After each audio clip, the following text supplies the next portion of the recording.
World. Ako po si Nancy, yung Love Ambassador from Gifts for Aaron Worldwide. Isang mainit na araw po sa inyong lahat. Nandito ako ngayon sa Legata Familia Resort dito po sa Tunsal, Cavite dahil susurprisahin natin ating birthday girl.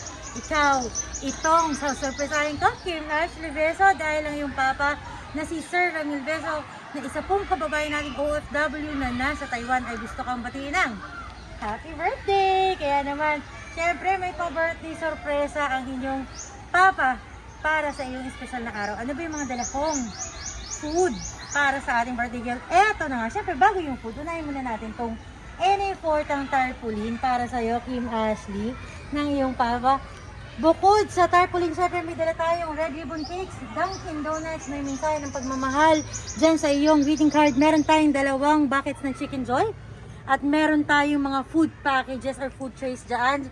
Shanghai, caldereta, may pansit. At syempre, meron pa tayong puto over there from Red Ribbon and arranged balloons. Galing naman po sa Gifts for Everyone. Kaya naman, kumpleto na yung mga regalo at pagkain para po kay Kim Ashley. Ikaw na lang ang kulang. Kaya naman, Kim Ashley, pupunta na kami sa inyong cottage para dalhin ka sa surprise ang nag-aantay sa'yo. Mga kabayan, tara! Masayahin na natin ang ating birthday girl. Samahan niyo po ako. Let's go!